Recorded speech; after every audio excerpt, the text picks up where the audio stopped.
Hello, everyone. Welcome to another episode of Toonami Squad Sessions podcast. I'm your host, Sam at Samster299. With me today, we have Phantom, Hello. we have Logan, Yo. and we have Steve. Hi. And this is our end of the year podcast, which means we get to talk about Toonami in 2023. Good old year in review. And we can also talk about a little other things that got announced that we can expect going into the new year. So I guess we'll start first by talking about what we've been watching. Let's see. For me, I haven't. I've been the only thing I've been focused on are the recent simulcastings of like Jujutsu Kaisen, MF Ghost, the sequel to Initial D. Trying to think what else. Undead Unluck is pretty good. I'm caught up to the Zom 100 manga. Read Zom 100 for the love of God. That anime did such a huge disservice to the freaking story. It's so good. I'm trying to think what else. I saw a couple episodes of Bort, specifically some dub episodes because I was curious on how the dub handled certain scenes, like of some of the canon stuff. I also recently went to the theater and saw Hayao Miyazaki's The Boy and the Heron. It was good. I liked it. I mean, I didn't really go head over heels for it. I'm also not a huge Miyazaki nerd, so I don't really know where I would rank this. I mean, I've only seen like 3 other movies of his, which was Spirited Away, Howl's Moving Castle, and My Neighbor Totoro. Trying to think. I mean, I also saw the Marvels in theaters, but it's the Marvels. Invincible season 2, it's good, but now it's on a hiatus because of course. And I'm trying to think what else. I really need to get started on like another show to binge because it's been a minute. I mean, I also did say last soon. Don't worry. Well, I mean, I also said I was watching Sailor Moon, but I have not gone back to that, and I need to because I plan on watching like a couple shows that Toonami's aired in the past, but I haven't even gotten past Sailor Moon. I'm probably not going to watch the whole thing, but like at least a good chunk of it. What else did I see? Now that I'm thinking about it. Oh my God! I can't believe I was gonna skip this. Scott Pilgrim Takes Off, the Scott Pilgrim anime series that came out. I saw the movie because I've never seen anything Scott Pilgrim before the show came out. I saw the movie with Michael Cera and all the cast. Enjoyed it a lot, and then the show came out, and I'm like, ooh boy, that. Can I just say, I feel personally attacked when the first episode dropped, and he goes to Ramona and he's like, "Do you like Sonic the Hedgehog?" It's a deep cut reference for me. I won't go too deep into it, but let's just say when I was younger, I had a obsession with that damn hedgehog. So when he said that, I was like, I'm getting PTSD. But the show is amazing. Really, it really is. The best take that I've seen on it is it feels more like a spiritual successor to Fooly Cooley than the actual sequels to Fooly Cooley. Ain't that a fact? I'm trying to think what else. The Game Awards? Do we really want to talk about the 3.5-hour ad session with Hideo Kojima and Jordan Peele? Mid. Yeah.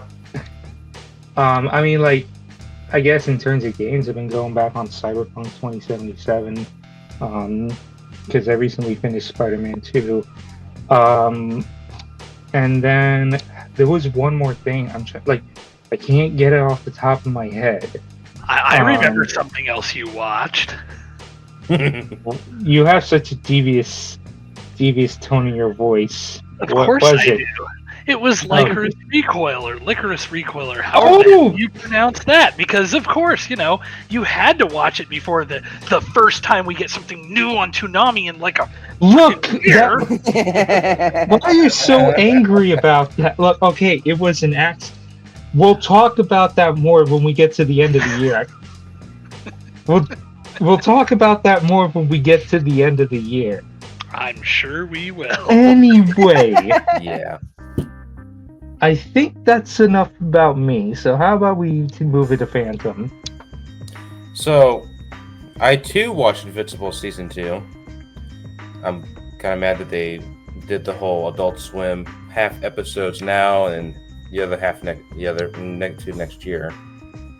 That was weird. Anyways, I was watching and been watching The Boys season 2, and I guess I could say Macy's Thanksgiving Parade because the Luffy balloon. Bucket hat. Luffy. Bucket hat Luffy. Yes. You know how hard that was to screen that and the Goku balloon. You know how hard that was to screenshot and put up on the squad account? Not easy. It didn't seem like it. And then Guardians of the Galaxy Holiday Special because I was watching that on Thanksgiving. Then the Game Awards. I hate Baldur's Gate, by the way, for no reason. And I've been watching The Suicide Squad at least twice this week. Still a good movie. One of my favorite DC films, outside of the Zack Snyder movies. And then been watching One Piece. Stopped at 425. Slowly making my way up there. And I'm thinking, and hopefully by the next time we do this podcast, I'm probably gonna go see Godzilla -1. That I've been hearing good things about that movie.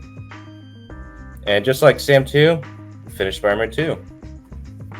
Now we have a third one in development. Logan? Let's see. Well, because I couldn't make it for the last podcast because unfortunately I was in the middle of moving, I haven't had a chance to watch really hardly anything in the last month or so. I did get to play. I'm about probably halfway through the Super Mario RPG remake, which I'm really enjoying. I get the complaints that people have said about it being a lot easier than the original. It's fair, but at the same time, I think it's such a faithful remake that it's really easy to think it's easier than it actually is because I just know enough about the game. So that's honestly, that's really been about it. I haven't had a chance to watch much. I did get to install Spider-Man 2 on my PlayStation the other day, but I haven't had a chance to actually sit down and play it yet. It's great. You'll like it. Yeah, I'm looking forward to it. It took me a couple years to even play the first one, so I didn't get it till the remastered version of came out for the PS5. So I figure at least this time I won't be that far behind everybody else. But otherwise, I think the only thing I've really watched lately, I guess technically because I was on Giant Robot FM yesterday for their upcoming Gurren Lagann film episodes. I did watch through the first movie on 4K, which ended up looking really good. I've seen it 3 or 4 times now, but seeing it in 4K was pretty nice. Otherwise, I'm watching my usual Grand Theft Auto roleplay on Twitch, and the No Pixel 3.0 storylines came to an end a couple days ago, and 4.0 launches on Friday, so I'm looking forward to seeing what's going to happen with all the server resets and all that. On the topic, GTA 6 is finally real. Yay! We gotta wait till Now to wait. 2025. No, it's going to be 2026. They're going to delay it. Oh, yeah, because we need it on every platform. Including the Switch. Okay, so Steve, what about you? Alright, so as always, it's what haven't I been watching, in a way, because it's mainly simulcast as always. I guess the ones that stand out to me right now are Tokyo Revengers, Freerun Beyond Journey's End, which has surprised me. This was a show that originally I didn't pick up, but I decided to give it a chance, and I've been pleasantly surprised with it. Of course, Undead Unluck, Dr. Stone, New World Part 2, also airing on Toonami. Also checked out Pluto on Netflix.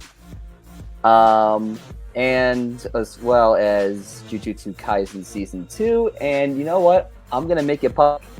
So, with Jujutsu Kaisen Season 2, me and Sam have an ongoing bet at the minute with this show because of how horrible and tragic this season is. It's very horrible and tragic. Why do you think I kept trying? So, the bet is, if this show breaks me, I will react to a show of his choice. If it does not, he has to react to a show of my choice. So far, I have not broken once. Yeah, and like during the two most heartbreaking scenes of this freaking season, he's just built for pain. I'm built different, what can I say? But yeah, other than that, I checked out The Boy and the Heron on Sunday, and I will say, the more time goes on, the more I read up about it, the more I like it, and I think I might check it later on this week again for a second time, because I think it needs a second viewing, to be completely honest. Other than that, of course, binging One Piece as always. I'm on Dressrosa, just like Toonami, but I'm a little further ahead in the arc than Toonami is. And since last time, I guess, sports were brought up, I guess I'll bring it up again. Why not? Since the last I've been on here, unfortunately, the Red Bull season has ended, so I have a lot more free time now. You know, Nick's Devil season's on their way, so I was watching that. Giants, you know, season's not going great, but we have new life thanks to Tommy freaking Cutlets. And yeah, Pete oh my lord, Gotham FC won a championship. Picture. Yeah, and oh my lord, Gotham FC won a championship, and I still can't believe it. One of my teams won a championship this year. Woo. And yeah, that's it. Well, alright then, so I guess we can start moving into our topics. So, since we are in December, and we are in the end of the year, and we already know what's in store for next year, it's about time we do our tradition of reviewing Toonami in 2023 as a whole. And so that means we can move on to our next topic, which is exactly. Man, we were not happy last year. We were in pain, and all I said was I just want it to be a little bit better than 2022. And spoiler alert, I didn't really feel that way until the end of this year. Honestly, in the past month, that's when I actually started to feel like it was a little bit better. But let's not get ahead of ourselves. I usually tend to do this by each month of anything substantial that has happened, and also because I really wanted Logan to chime in on a topic we had last time, and we'll get to that topic when I go down the year. But yeah, so I guess the first thing we can now I should also mention, because these are also topics we've discussed in the past, so we won't dive in them for too long. But yeah, so the first thing that has happened this year was the immediate death of the Toonami fan art segments. All because one jackass had to upload inflation art of Nami. Stolen. Oh, the comments I received. Stolen. Oh, the comments I have received on that video on TikTok and on YouTube. Just hysterical. Heck, even like the announcement video I uploaded on TikTok, someone mentioned it like after it happened. Just amazing bit. Oh, yeah. It is so wild that this literally all took place within a month. We're like, hey guys, we're gonna open up fan art segments again. Oh, sweet, second one in. All right, guys, we're shutting down. Uh, like, We just can't have nice things. and it makes me even more angry too because I submitted to that, and now I will never get the satisfaction of having it on there because freaking had to kill it that quick. Yeah, And they even not got- only was the segment killed in Toonami, but Fan Art Fridays on the Facebook page have gone away as a whole. Which is depressing. Even the Adult Swim pages still do fan on Fridays, and some of those still reference anime. Like the recent one had like this fan art that was like a crossover between Attack on Titan and Adventure Time, and I'm just like, and man, to be honest, with especially now with the and topical of the rise of AI these days, maybe it's for the best because you can't really trust anybody these days. Yeah. But yeah, that was such a depressing moment. What? Okay, so then like it was the fan art, and then what else? Sorry, I'm going down the list of like each month. Oh, February we had well, first we had like DC movies, which I'm pretty sure were just there to fill a gap because like oh wait, duh. I'm sorry. Before the DC movies, no. We actually had 2 shows then. I completely forgot about this. God, this feels like it happened so long ago, but no, it was this year. The ending to the 2nd season of Main Abyss and Yashahime. So art and absolutely nothing. Yes. Yeah. Main Abyss is such a wholesome show. It's Silver's favorite. Like he loves it. He loves it to death. Especially Bondred. He loves Bondred. Oh, I Main mean, Abyss. I can. Traumatizing. Main Abyss. Traumatizing, yet one of the best shows that have come to the block in recent years. I just love how. Sorry. I just love how they confirmed season 3, but like there's literally no material for a 3rd season. Well, like they literally said there's only like 4 chapters post like season 2, and I think like it's on an indefinite hiatus. So it's like, why are you gonna announce a 3rd season when there's no material, when there's next to no material for it? So is it gonna pull? Is it gonna pull a Promised Neverland? Yeah, so it's in the same places as Jujutsu Kaisen's chances of coming to Toonami. Wow. Got him. Got him. Anyway, but then of course we also had, the mid with Yashahime, which who cares? Why do they have to make a sequel? Yeah, not everything needs a sequel, and that is a perfect example of a necessary sequel. Exactly. I mean, potential, but I feel like you could have done like a movie or an OVA or something. like, yeah, honestly, I would have been fine with a movie or OVA or something like that. But 2 new seasons of a new show? Are we talking about Yashahime here, or a certain other show that didn't need 2 more seasons? Yes. Well, yes, exactly. We'll get there. Other than that, we also had DC movies, which were literally just there to fill a gap because 2 shows had ended. Injustice and Justice League versus the Fatal 5. And I could see why everyone does not like the Injustice movie. I thought it was going to be more of a adaptation of the story of the games. But no, it turns out that this is an adaptation. This is an adaptation of a comic, which I did not like. And then there was also and Ball Masters, that special, which they made in the hopes of getting a season 3. And to this day, there's still nothing on that. So I guess this is just one and done. Sad. I really liked it. Oh well. Anyway. And then Justice League versus the Fatal Five. I mean, it was good. I liked it. I mean, I know it's supposed to be a sequel to the Justice League Unlimited series.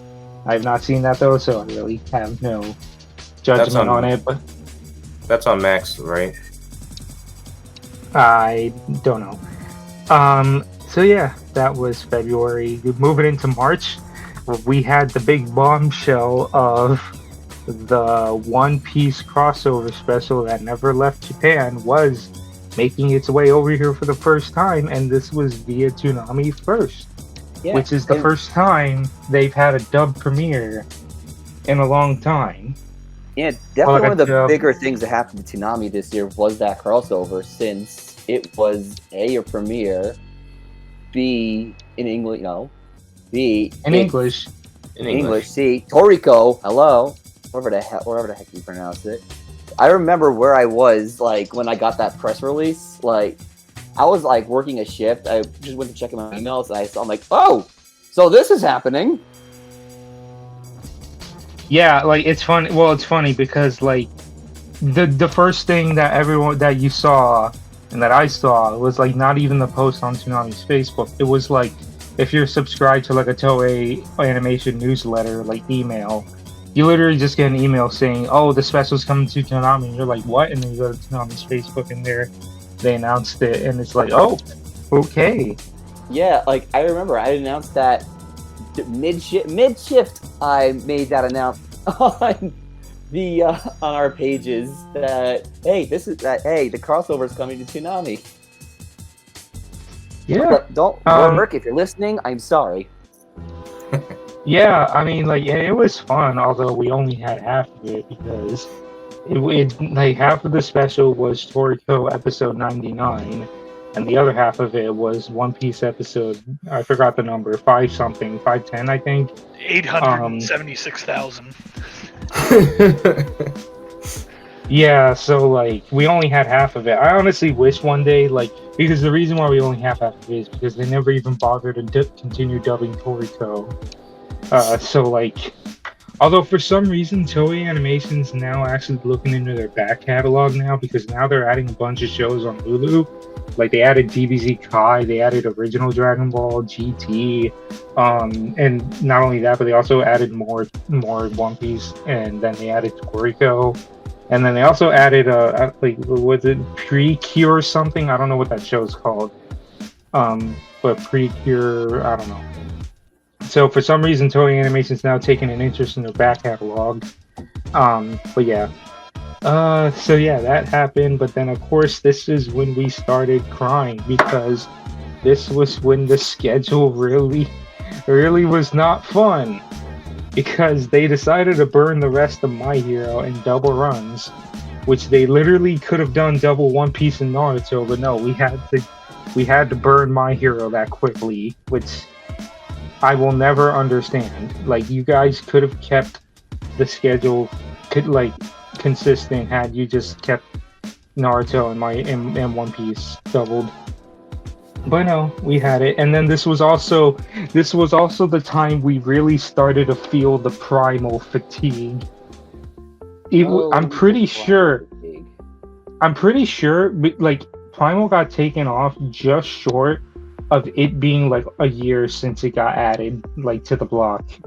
Like, cause it was somewhere around like June, I think, of 2021 where it got added, and then like it got taken off around like April, I want to say, or May. Yeah, like Primal Season 2 essentially became the new Blade Runner Black Lotus joke. Yeah, but here's the question. Blade Runner Black Lotus would be on.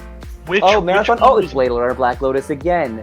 Yeah, that became Primal Season 2. But which one was more draining, Primal or Black Lotus? Well, it's interesting because look, Primal is more entertaining than Black Lotus. The issue is that when we're seeing the same episode of Spear and Fang like going across the ocean over and over and over and over again, it drains you. Yeah, well, I will say Black Lotus is more draining, but Primal was draining too. I was going to say there's kind of an argument for both, because Primal's a better show in general, but at the same time, Primal just got ran over so many times where you just stopped caring about it. Or at least I just stopped caring about it and just had no interest in watching any more Primal after that.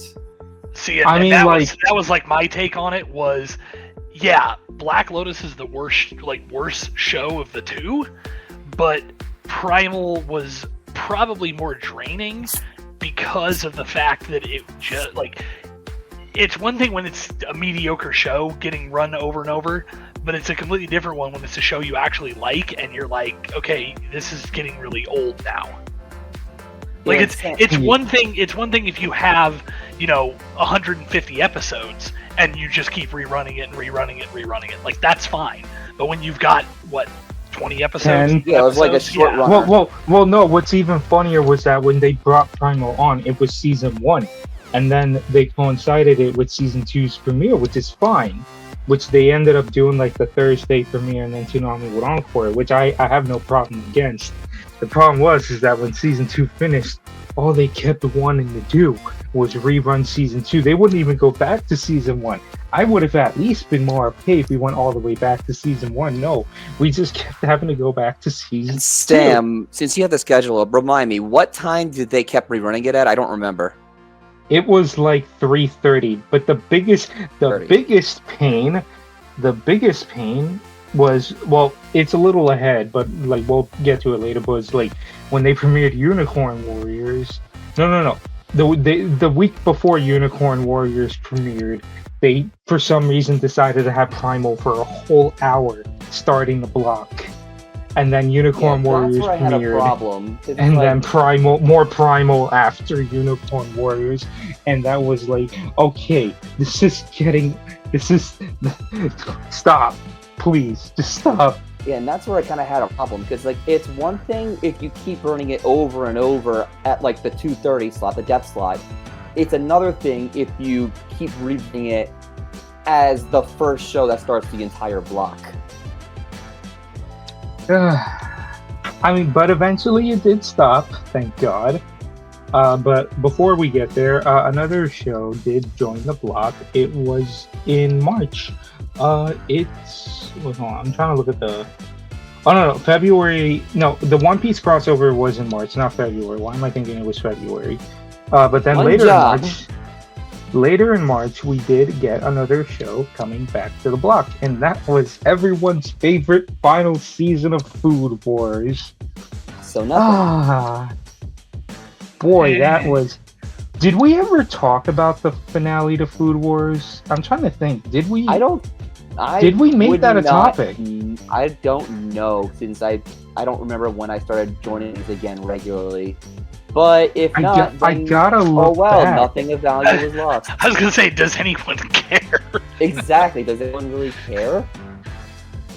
Did it like need even people I know, who read the manga, were warning me when season 5 when it first came out, and then when it was coming to Toonami, they're like, "You're not gonna like this." I'm like, okay.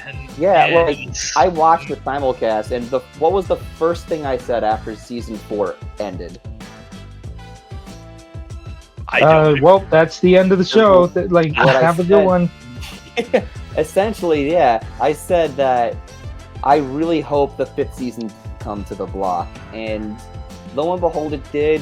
Which, to be fair, we needed something on the block. We needed something. But at the same time, did we really need this on the block? Wow, now that I'm looking about it, we never did talk about the final season. We never did talk about the finale of Food Wars. Oh my god. And nothing of value was lost. It ended. We talked about when it was coming, but we never talked about its ending. Exactly. It ended, and the villain was a Persona 5 reject. The end. But can we just also go on say real quickly that the end of the show, when we find out the villain's true identity, that we just had to start screaming, "Sweet Home Alabama!" Because, like, this whole time the guy was talking about wanting to marry Erina, and then you find out in the end he's a half brother, and you're just like, is this Sword Art Online again? Oh God. I I mean, if you look at the characters Joker and Saiba side by side, it's essentially the same character. They look exactly the same. Yeah, but yeah, Food Wars ended, and well, Food Wars came and then it ended, but like It went out on a whimper. I mean, I don't know. At least we had something, and it did get us to bring back, even if it was only for 2 weeks. Did get us to bring back our good old friend Andre to tweet, even though it was only for 2 weeks. I'm just saying, and we'll get there when we get there. But you better tweet the one show that's coming soon. But anyway, so let's see here. I'm going through this. So like, Food Wars premiered in March. We had more Primal, and then My Hero had its season finale. Yeah, My Hero had its season finale. And then April 29th was the one week we all just like gave up, which was the hour of Primal, and then having My Hero and the block. But then we move over to May, and May was the premiere of Unicorn Warriors Eternal. And that it was a good show, but I was scratching my head in the end. Like, did they confirm a second season? Oh, I don't remember. It does leave it open somewhat. I mean, it literally left on a cliffhanger, so... Yeah, which everyone's saying that Genda needs to stop doing that, because, like, you never know if your show's gonna get picked up, so, like, ending it on a cliffhanger is never a good option. Take a look at I don't think it actually did get confirmed for a season 2. But the ending definitely hinted towards there's more story to be told. But yet again, keep in mind, people say never to end your show on a cliffhanger because you never know if you're ever going to get picked up. But I mean, I enjoyed it a lot, but by the end I was scratching my head. I just had questions. I enjoyed Unicorn Warriors Eternal. It's definitely not my favorite Gendy property, but it was fun, and I'm glad it came to the block. At the very least, at least they didn't rerun this show into the ground. Oh, thank God. Like the last one. And then aside from Unicorn Warriors, we also I will say I did catch up on the entire show at an airport for 7 hours. Nice. There's nothing like catching up on shows when you're stuck at an airport. In Detroit. I mean, how do you think I binged the entire show Bleach in 3 months? I worked on an entire show sitting in the airport in Denver. I can't remember what show it was now, but oh man, was it the sister movie? No, that was worked on not in public. No, this was like a 12-episode series that I worked on sitting overnight in the Denver airport food court. Oh wow, it was terrible. I don't recommend it. I will say, imagine working on that show in public, in the middle of an airport, just people walking by, just blatantly judging you. Pretty sure I'd get arrested. Good Lord. I'm glad you did. Recently, My Sister is Unusual, the live-action film, now available from Discotheque Media on Blu-ray. There he goes. Hey, plug. So I'm going down the month of May, and I see the Unicorn Warriors marathon, and like, this isn't really substantial in Toonami, but I just want to say that that was the weekend that I went to MomoCon, and I had a nice time there.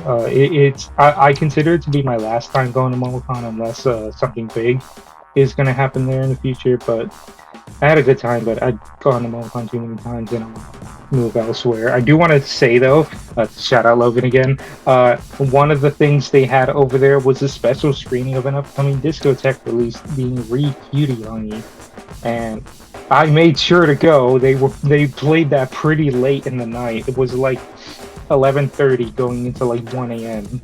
Oh, damn. That was an experience I'll never forget for two reasons. One, free cutie, honey. That's all I have to say, ma'am. By the way, and two, I ended up walking out from that screening right into a rave, and all I remember was that the Kool-Aid Man was there, and he was getting into a battle with Doug Dimmadome, owner of the Dimsdale Oh, Dimmadome. no. Nothing. I like will that. never forget that night. Better the Kool-Aid Man than Piss Jug Man. Oh, we'll get to that Oh. later. I mean, better way to end a screening is with a raid. A rave. But yeah. So let's see here. Going into June, we actually had a consistent schedule. Like, well, we had Unicorn start, we had Doctor Stone, Food Wars, One Piece, Shippuden, and My Hero ending. I think it was. Let's see. Oh, Unicorn Warriors ended in June 24th. No, it ended July 1st. They had a marathon, and that's where they gave the finale. And then come July 8th, we would get another premiere. Well, encore technically, but still, we would get My Adventures with Superman, which was the return of DC content, which that wasn't just stuck to one night. Like, we actually had a DC show on Toonami, and I really enjoyed my time with My Adventures with Superman. Yeah, I'd honestly go on to say it was probably I don't want to say pickup, but I want to say probably the best pickup Toonami had this season was My Adventures with Superman. Yeah, it was just a really big pain in the ass when I was uploading those stuff, and like the worst type of fans, quote unquote, just kept coming in the comments, just trashing the show. Oh, why does Lois look like a lesbian?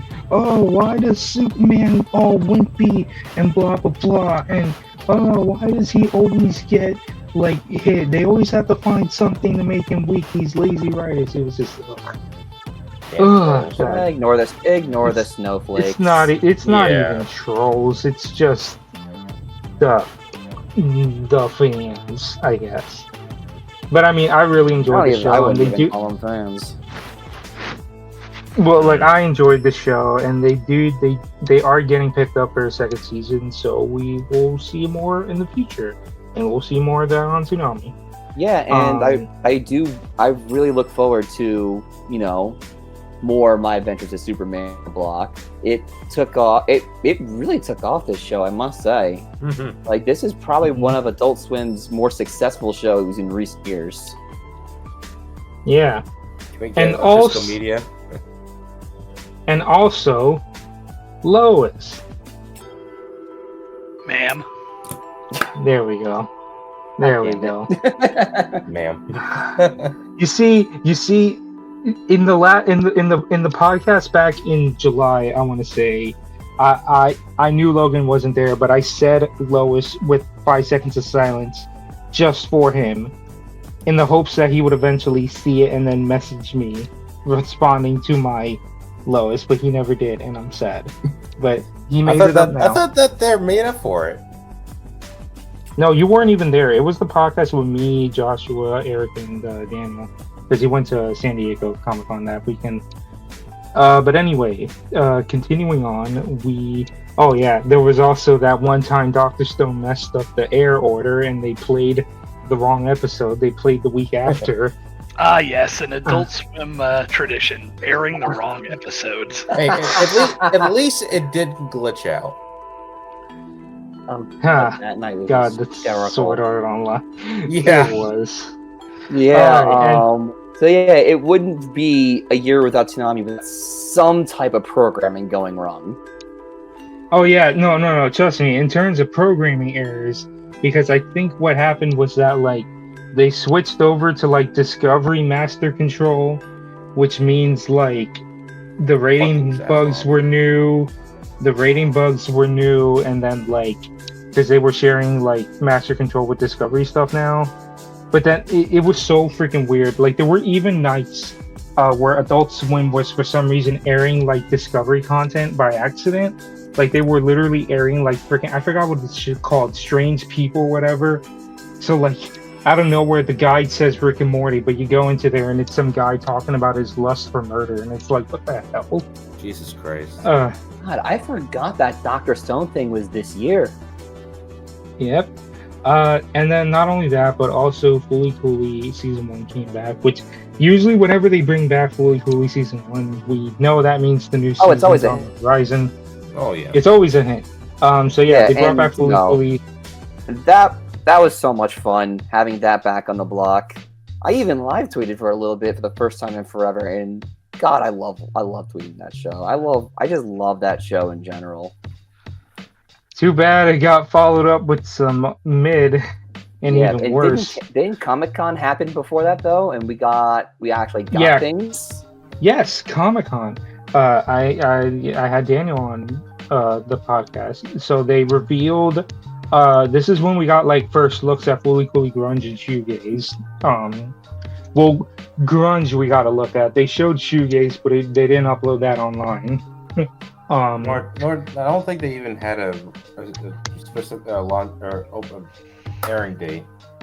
Well, no, they had a date for Grunge. They didn't have one for Shoegaze. Not for Shoegaze.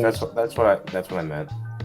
What's funny too was that like they never once said the whole 3-episode fiasco, but we'll get there. We'll get there.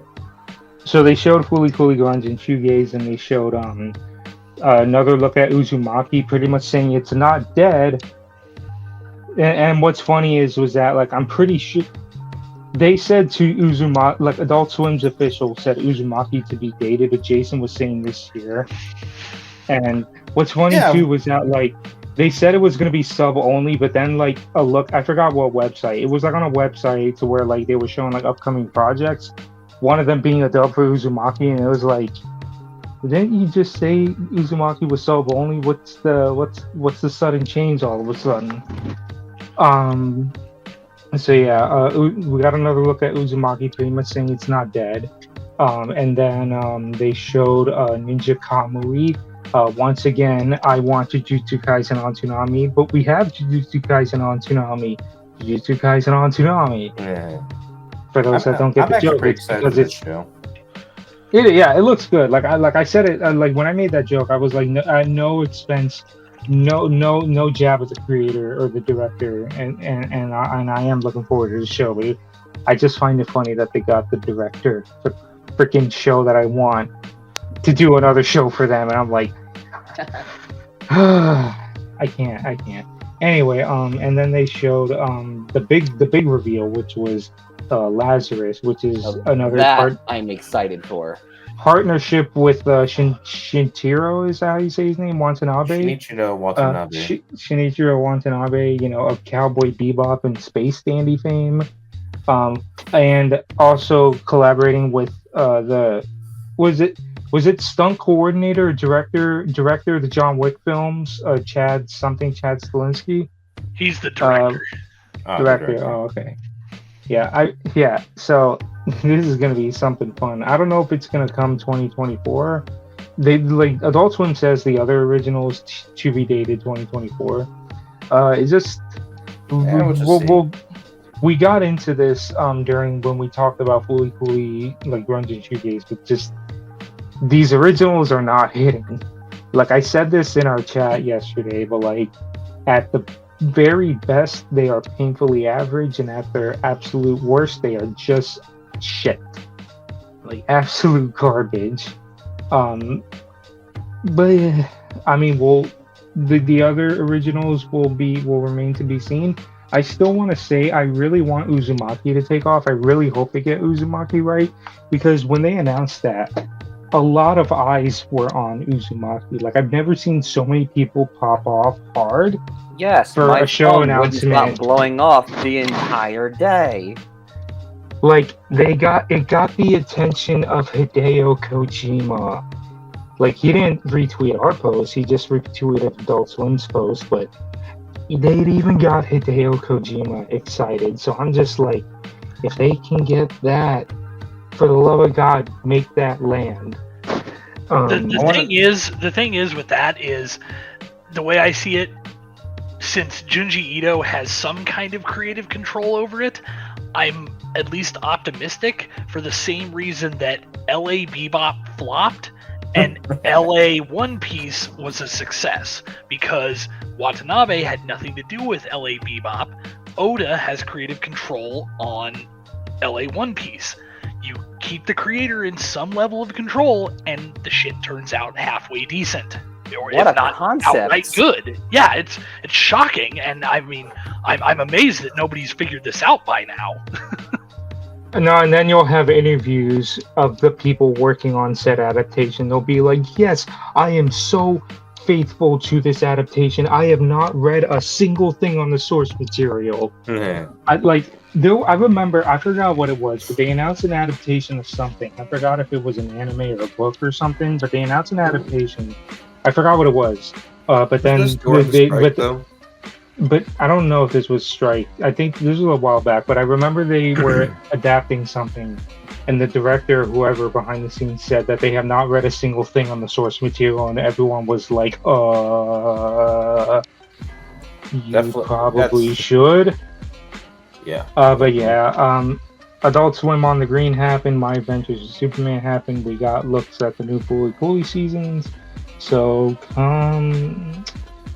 so then we eventually got the marathons of Fooly Cooly Progressive and Alternative, because then we got the premiere of Fooly Cooly Crunch alongside the first half of Attack on Titan, the final chapters. Because who doesn't love 3D CG Boss Baby combined with genocidal maniac Eren Yeager shouting freedom as he's stomping like a bunch of people to their deaths. Yeah, so we got Geek Fiction and...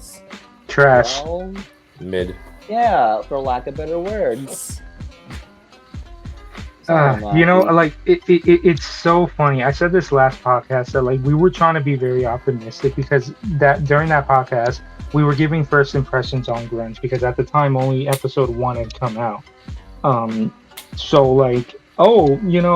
First episode was decent. I'm hoping by the rest of the remaining 6 it should be good. And then episode 2 comes out, and then they announce Shoegaze. And it's like, wait a second, but that's not enough time for 6 episodes. Oh, it turns out they're both 3 episodes. We didn't find, no one knew until that night. We literally had to check press releases just to see, just to make sure if this was said somewhere, and it was not. So the fact that we find it out that night was okay,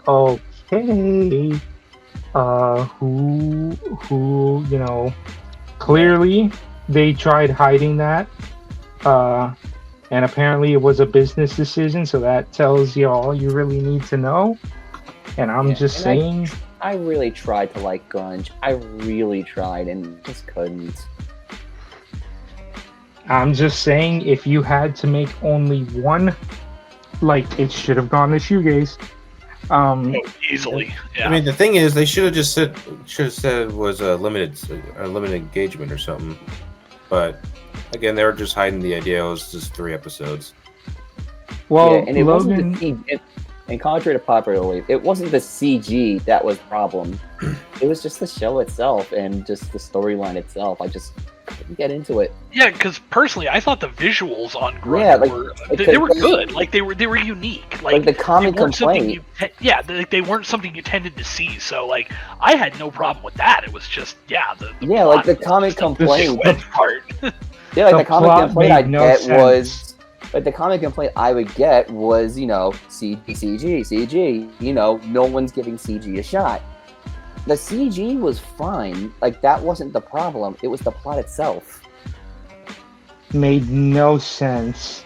Freaking Sketch brought this up last time, but eyebrows being there served no narrative purpose whatsoever. Really, literally, grunge just felt like a whole heap of nostalgia bait. It was just let's just recreate a bunch of moments from the first season, and then everyone can just point their fingers and be like, "Oh, I remember that." But on the other hand, we had shoegaze. That And one I was a little more invested. I just can't believe that they actually did a Fully Cooley season without the character that defines Fully Cooley.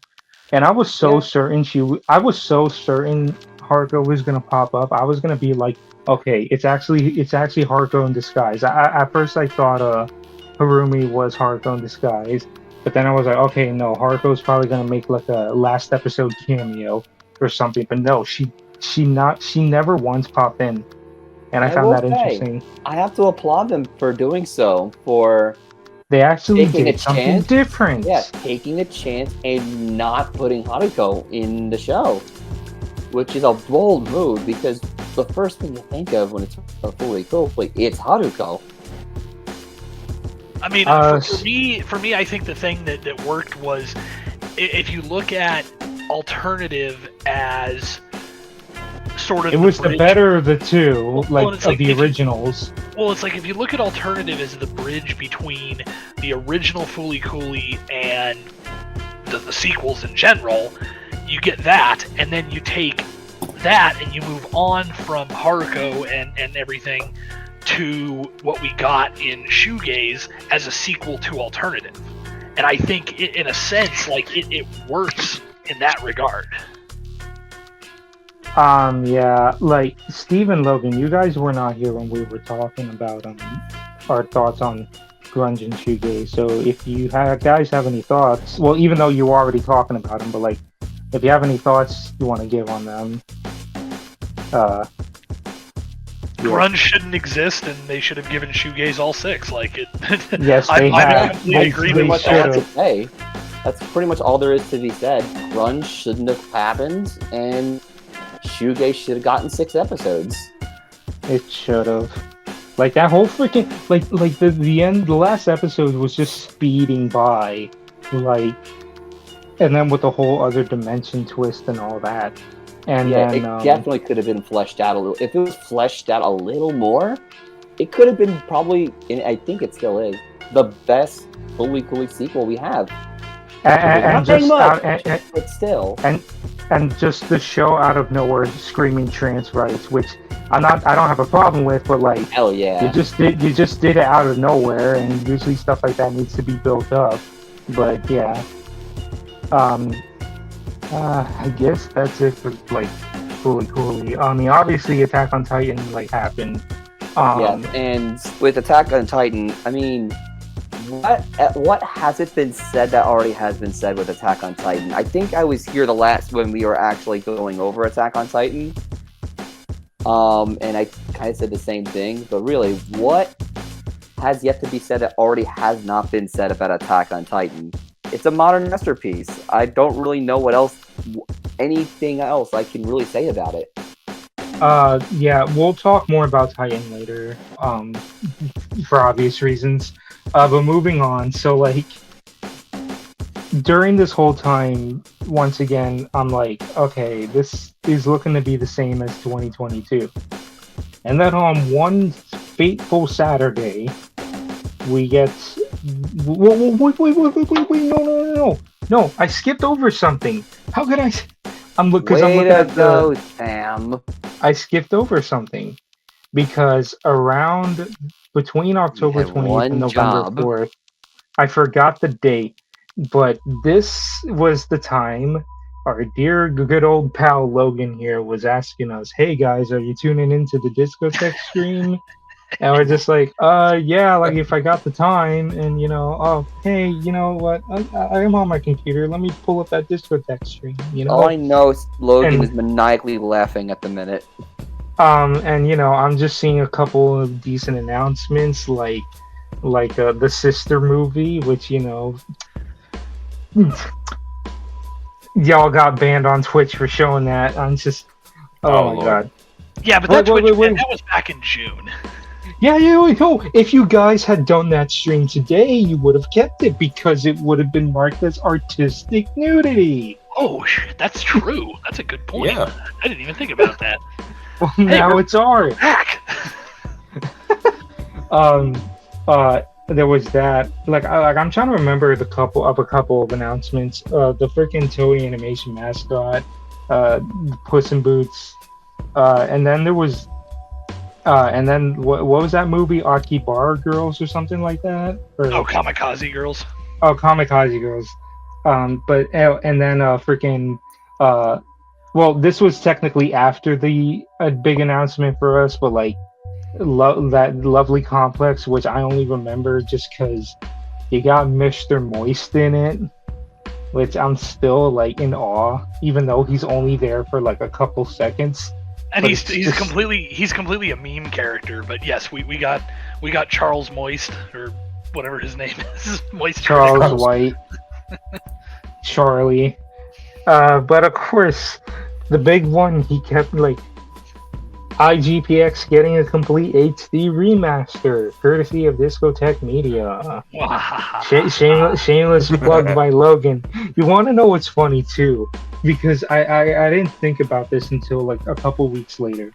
But I remember the Toonami stream, like that 24/7 Toonami stream that was on YouTube, and I remember Sam saying, "Oh, like cool, maybe they might pull out IGPX." And then I said, "Well, I thought about that because I was also talking on Junior's Discord, and he was saying, oh, like possibly not because like music rights and all that." And then I remember looking at that, and Logan left a reaction emoji on it, which was like eyebrow raised and all that. And I just thought about that after the IGPX announcement. It's like, fucker, you knew this whole time. Well, there was that, and then there was the fact that there was a Right Stuff sale, like, because this was right around the time that Crunchyroll sort of fully shut down Right Stuff, which... Thank you, crunchy fucks. Yeah, you fucking orange bastards. Anyway, but they were doing a big sale, and I remember Silver was trying to figure out some things to buy, and he was really disappointed that the IGPX DVD set was still sold out, because as far as I understand it, it's technically been out of print, because mostly we couldn't get the DVD cases, because anybody who owns it knows those kind of weird DVD cases that it had, because it was, I guess, the only DVD cases that they could get that would hold, I think it's 10 discs. So Yes, it is. I have one on me. yeah, so Silver was disappointed that he couldn't get it, and I made sort of a veiled reference. I was like, well, there have been talks about getting it back into print, so, just keep your fingers crossed, we'll see what happens. And he's like, all right, well, if you said they're working on it, like, I'll wait and see what happens. And, most people were assuming, like, oh, it'll just, it'll get upgraded to an SDBD because, we've done that here and there. So it's like, and hey, that would have been fine if we'd done that, but nah, it's IGPX. You can't just do an SDBD for it. That's weak. It's crazy talk. But yeah, he's freaking, he knew this whole time. He knew this whole time. And what's funny too was that at the time, this was just announcing the Blu-ray. Okay, like there was no Toonami airing announcement. So I'm just like, okay, so when's the Toonami announcement? And I'm just like, man, if they put a lot of work into that, they should definitely air it on Toonami. And of course, Logan's like, oh no, such a shame. Who could ever assume? And then what do you know? Freaking, we get that daylight savings night to where they decide to air the Titan special twice for some reason. Like, you couldn't even at least put like Shippuden or something there. No, you had to freaking encore the Titan special twice. But in that daylight savings bonus hour, they would play the first two remastered episodes of IGPX. What's funny too was that it was stated that it was only going to be a sneak peek, that we were only going to get those two because the rest wasn't finished, which, whatever, it's fine. Which only for next week. Only for next week to then say, oh no, it's a full run. And yeah, Mr. Discotech here knew the entire time, and I wanted to strangle him. And I said this last time, and I'll say it again. I hate you. Hate so much.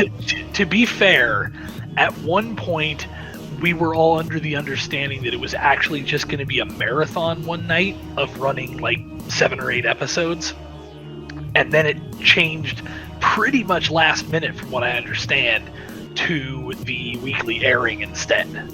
I'm not sure if that's because the episodes were ready or what the decision on that was, but my understanding was that at one point it was only going to be a marathon, which is why when Maki made a comment to Jason on Twitter and was about like, a marathon. she was like, "Hey Jason, can we get a marathon going?" And of course I'm chuckling to myself like, "Yeah, so you're going to get one." And I mean, I'm sure she knew, of course, too, but I'm guessing that somebody made the decision within, I mean, it had to literally be days to suddenly go, yeah, you know what, let's just do it as a weekly airing. And personally, I'd love to see it. I think it's great because it's, I mean, obviously looking at it from a business standpoint, it's great promotion for the Blu-rays because now everybody can see just how good it looks on a broadcast. So imagine how good that's going to be on a properly compressed Blu-ray rather than TV broadcast compression. Yeah. What was I gonna say? Yeah. I mean, like when they aired it the first two nights. I mean, the first night looked amazing. Also, I imagine like they're still giving you guys time to like remaster because like when they did the sneak peek, it was episode 1 and 2, but then the week after they didn't do 3. They started from 1 again. And then not only that, but we also got like 2 marathons coming up, and I'm pretty sure there will be like plenty of time. But yeah, I also now you can finally talk about the IGPX remasters. You already said a couple things, but if you have any more to say, I'll leave the floor to you.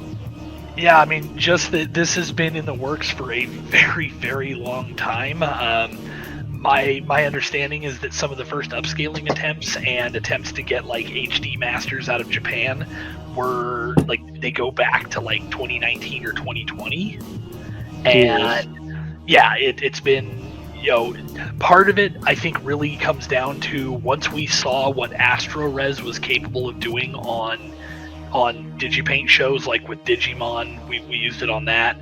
I think once all of us, once we saw what it was capable of, it became a case of like, let's throw IGPX at it and see what happens. Because I mean, not to mince words, I saw what the HD masters that came from Japan were, and they were passable, but they didn't look great.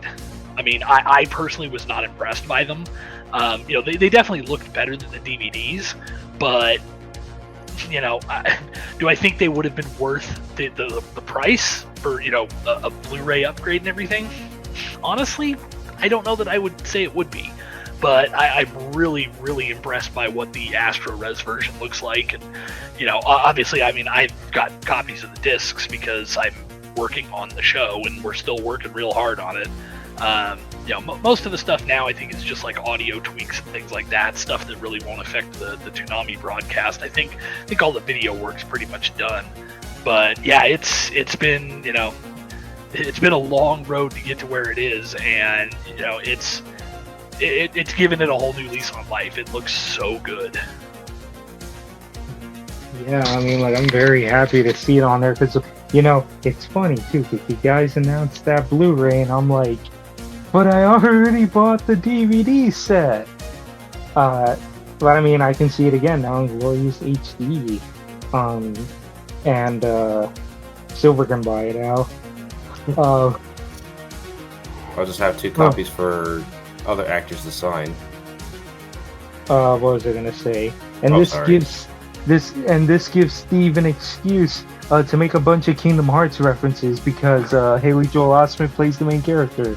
Honestly, it's like I can't hear him talk without hearing Sora. It's ridiculous.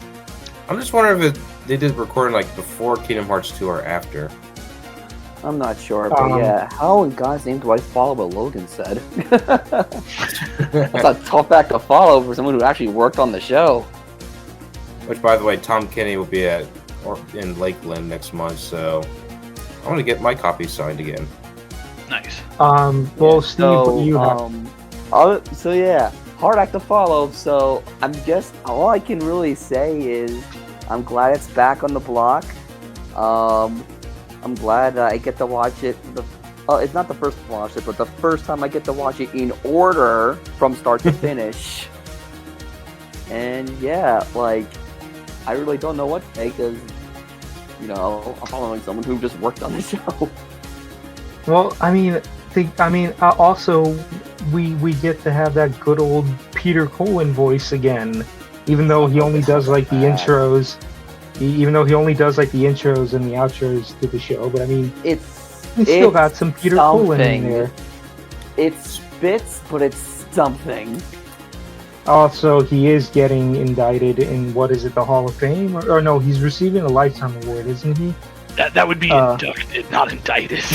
Inducted. So a certain event, all of a sudden put that word into my head.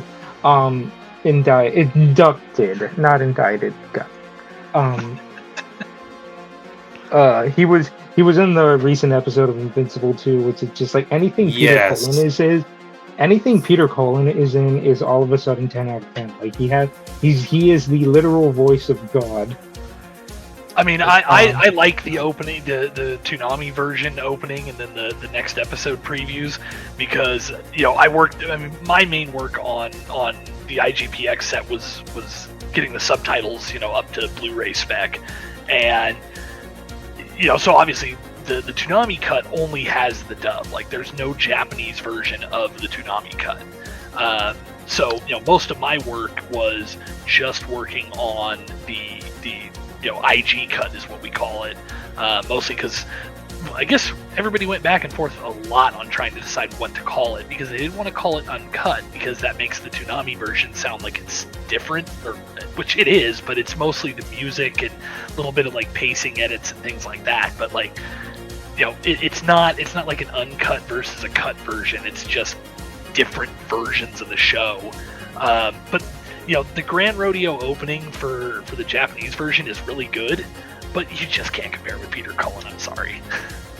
Which I'm going to meet him in Orlando. See, there are two voices of God in this world: Peter Cullen and Morgan Freeman. Yes. Yes. I can't say the line because this would make this broadcast censored. But yes. So yeah, I mean, anything else to say on IGPX? Sure. Not really. I'm just happy that's back, and it's the reason why I have cable again.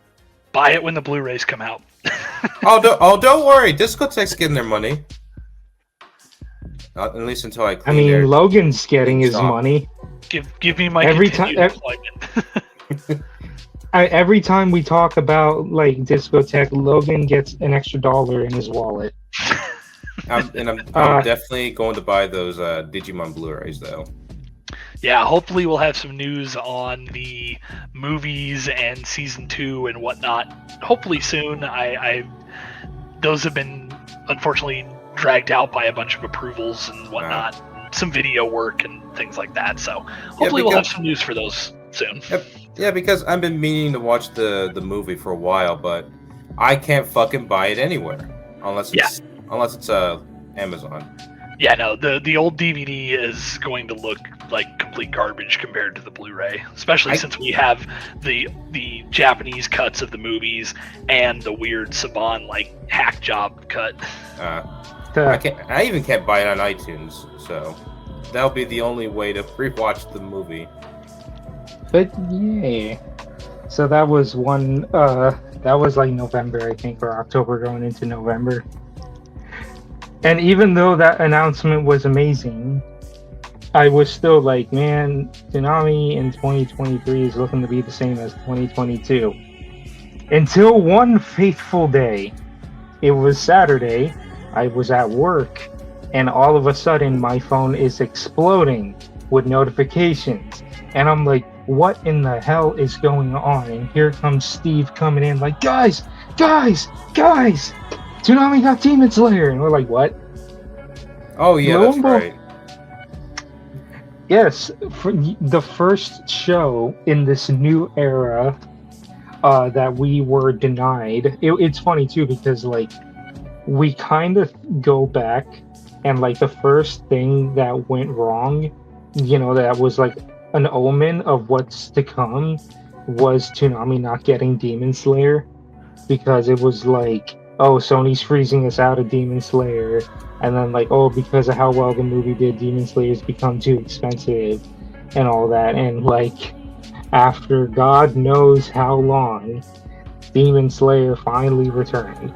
and it played the TV arc of Mugen Train, which, I'm never a fan when shows do like a canon movie and then they decide, hey, let's tell that movie again, but via an arc in the TV show this time, because it's like feels pretty lazy. The thing is, though, let's be real. If they did not do a TV arc of Mugen Train, then we would not be seeing Mugen Train on Toonami, because like the past couple shows have taught us that even if a show has a canon movie, we will still not get it. Made in Abyss, Dawn of the Deep Soul, anyone? Or Dr. Stone Ryusui? Two very important, plot important, events in their in their canon that Toonami never aired because they're technically movies or TV specials. Yeah, that's fun. So yeah, so I was like, all right, I'll give it a pass this time because Toonami would not air the movie if it was just a movie. But yeah, so Mugen Train is back, and at the time of this recording, the last episode will be airing this Saturday. We can just say because the movie's been out for a long time. Can't wait to see Rengoku get donut punched again. That's gonna be fun. Good lord. Yeah, everyone knows it happens. By the time this goes up, what's it called? The episode will be out already. So yeah, like that was such a huge thing to witness. They also said Dr. Stone season 3 part 2, which is a no-brainer, obviously, because we had part 1, so obviously part 2 is going to be coming. And the wild part was going back to Demon Slayer. This was announced at Anime NYC, out of all places. No. That would be the Entertainment District. No. Entertainment District was announced, which we will get into. Right. But I just wanted to talk about like this year in general. So as of now, the way we are ending Toonami for 2023 is that we have a schedule of Demon Slayer at 12, Dr. Stone at 12:30, 2 One Piece episodes at 1 and 1:30, which normally I'm not happy about, but we're in Dressrosa, so we definitely need double run, so I will allow it. It drags. I know. I'm binging that arc at the minute. And then, of course, we have our 2 traditional end-of-the-year marathons, which Christmas time will be a Dr. Stone marathon, and Demon Slayer Mugen Train arc will be the New Year's marathon, which I said in the last podcast, too, that like this arc is just long enough to fit an entire night of Toonami. So I said there's going to be a marathon because it's like 7 episodes. They just need to extend for half an hour, and what do you know? That's what they're doing, which also explains why they double premiered that night too. But anyway, so yeah, that was the entirety of Toonami in 2023. So as one big like I guess summarization, I was not happy for most of the year. We had some nice surprises like the One Piece crossover, but like I was getting ready to chalk this up to this being 2022 again until the very end, to where we actually started to see some signs of life, and there were even more signs of life, which we'll get into soon. But like I will say, this is not by much, a tiny bit better than last year. Only because we got ITPX back, we got Demon Slayer back, and I mean Shoegaze was good. Grunge sucked ass though, so yeah. But yeah, so Phantom, what are your overall thoughts on Toonami in 2023? I mean, I'm not gonna lie. After My Hero Academia ended its run, I kind of dipped out and took a huge hiatus out of watching Toonami. Although with the occasion of watching my Adventures of Superman. But after that, I just needed a break. But hopefully 2024 I'll probably be back watching Toonami, especially since I got cable again. I was going to say, I'm surprised you didn't come back to see IGPX. Well, no, that's because I have it on DVR right now. And I plan on marathoning all the remaster the show again. After watching it on DVD, I'll watch it on my DVR again. But I'm happy that I'm also happy that Demon Slayer came back, even though it's the Mugen Train. And I'm also excited to rewatch the Entertainment District again. That one was probably my favorite, just because of the fight scenes near the end of the show, of that season. I mean, yeah, God, I cannot wait to see that on Toonami. That's gonna be insane. I'm just wondering if they're getting the other arc after Entertainment District. Yeah, that remains to be seen, but I don't know. Because I think I was watching that on Crunchyroll at one point. I mean, I will say, because I had my theories as to how Demon Slayer could have come back, and one of the things I said was that because I watched Swordsmith Village as it was being simulcasted, and I noticed a difference between this season and the past, and that they didn't really have like hype. Like Entertainment District in the last season had like the reason why it even blew up in the first place was that like it had like jaw-dropping moments that made the internet lose it. But like this season, Swordsmith Village didn't really have that. Like it just happened. You know what I mean? Like it also has one of my favorite intro songs. So I'm just like, I feel like that was possibly a reason why no one, like, it didn't really blow up as much. So maybe, you know, it kind of went down in value. Like, I don't know how that whole thing works, but that's like, my speculation at least. So I was like, oh shit, nobody's watching. We're losing money. Warner Brothers, you want to air this? But yeah, Logan, what do you think? What are your overall thoughts on Toonami in 2023? I mean, I guess, you know, it's funny because it's felt like it's been more dire, but when we kind of look at things over the span of the year, like, we've gotten content, like, yeah, granted, maybe it hasn't been the best, but at least we've had, you know, stuff. It's been a slow trickle. Like, it definitely is not, you know, one show ends and something brand new replaces it like we were getting, you know, 5 or 6 years ago.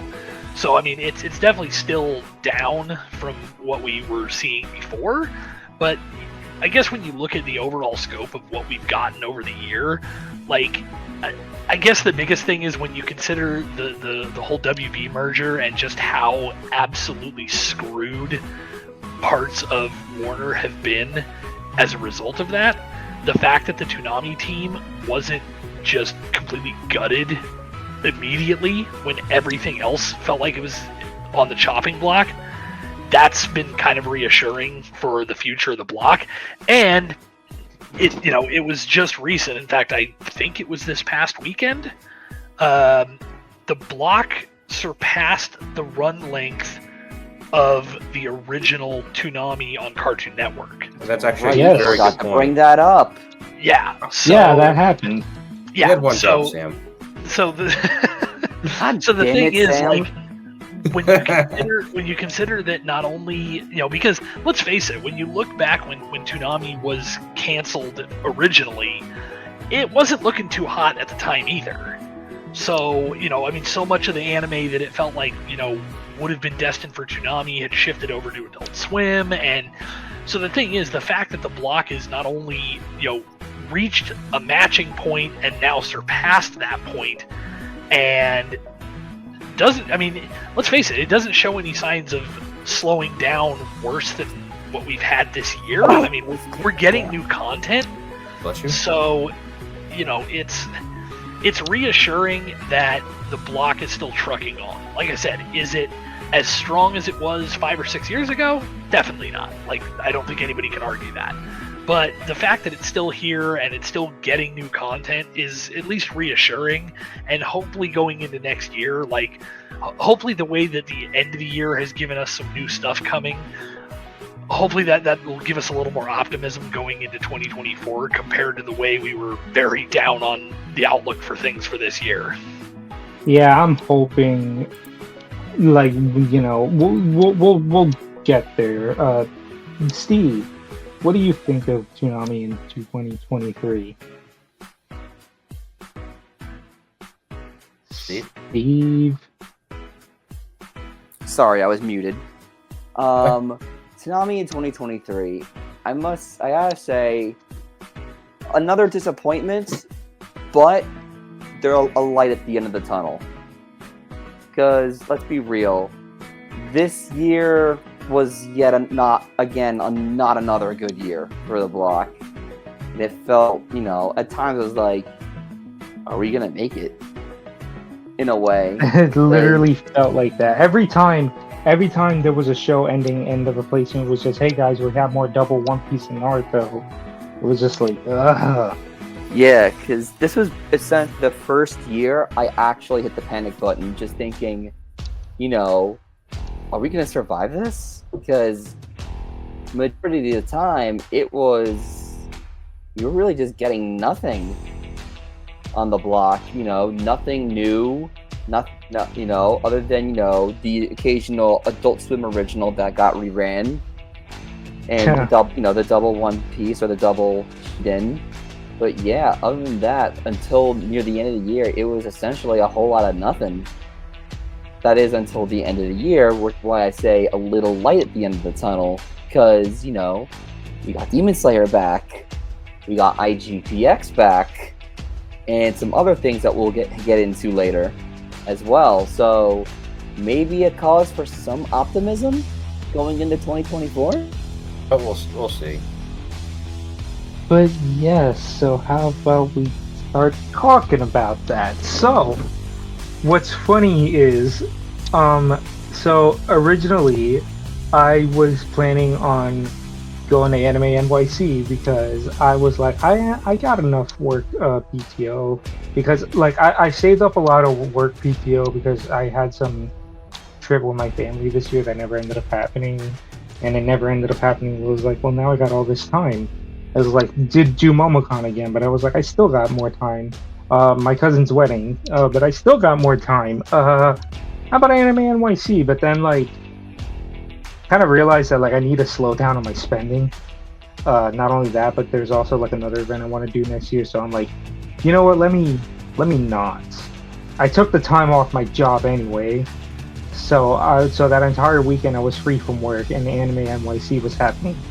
And it was so hilarious too, because like there was absolutely nothing. Like we didn't think anything was gonna happen. We were just like, oh, whatever, another anime convention happening. They'll probably they already said that.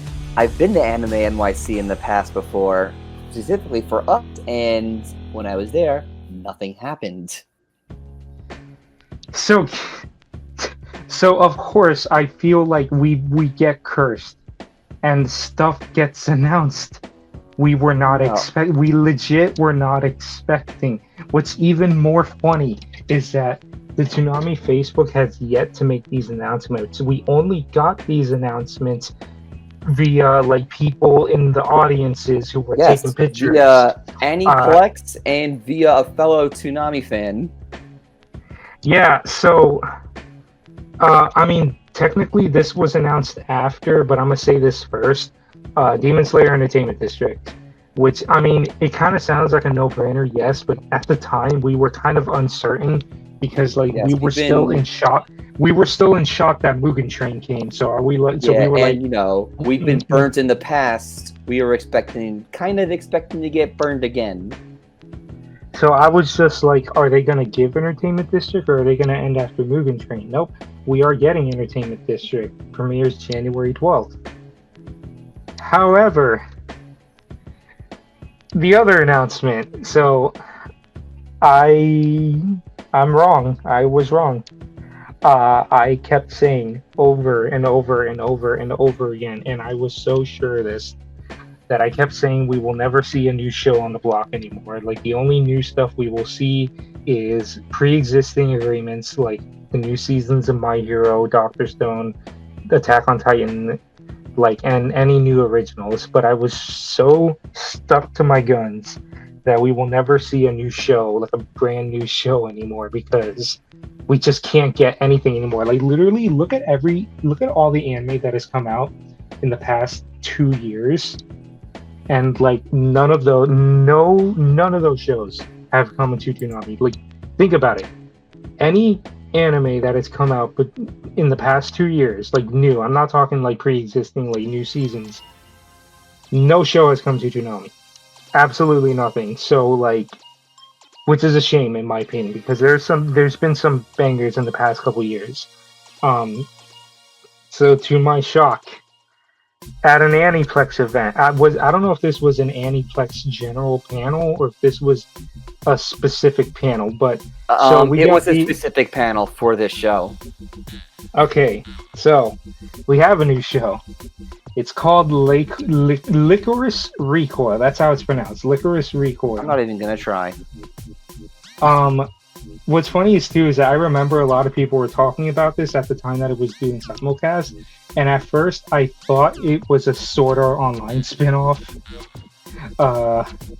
But it's not. It's made by the same director and the same company, and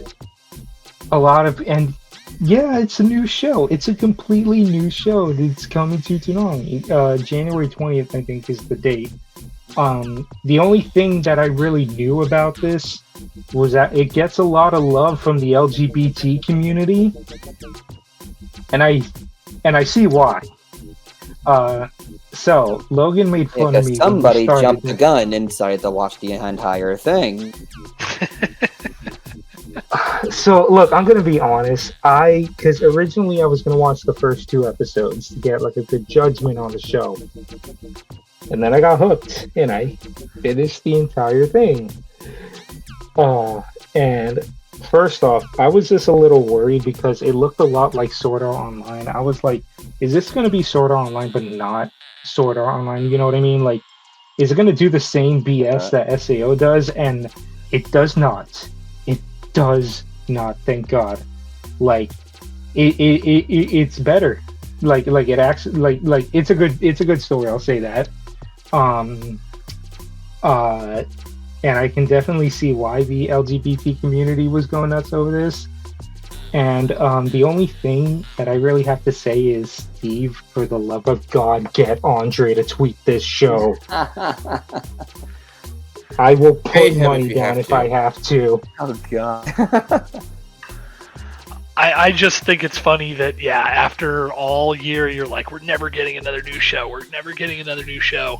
There's no content for the block. It's terrible. This is like the worst drought we've ever seen. Okay, exaggeration and then you much. Watch it before it even comes to the block in its entirety. So you are not allowed to complain in 2024 about new shows and whether Toonami needs new shows. No, because the next time Toonami gets a new show, your ass is gonna watch it before it was unintentional. That's called poor impulse control, man. Yes, I saw it, and it's great. I don't know if this show has a manga though, or whatever. Just because it's clear that there's more than just this season. I don't think they have a second season on the way, but yeah, I looked into the show and it's really good, and the story is really compelling too. So I'm just like, but yet again, a new show is coming to Toonami, which has not been a thing since Made in Abyss. As sad as that is. Well, Made in Abyss was good, but you know what I mean? Like, Made in Abyss came in like early 2022, I want to say. So yeah, it's been a long time since we had a new show. That long? Yes. Oh my God. So I'm very excited, and finally a new show to come to Toonami. I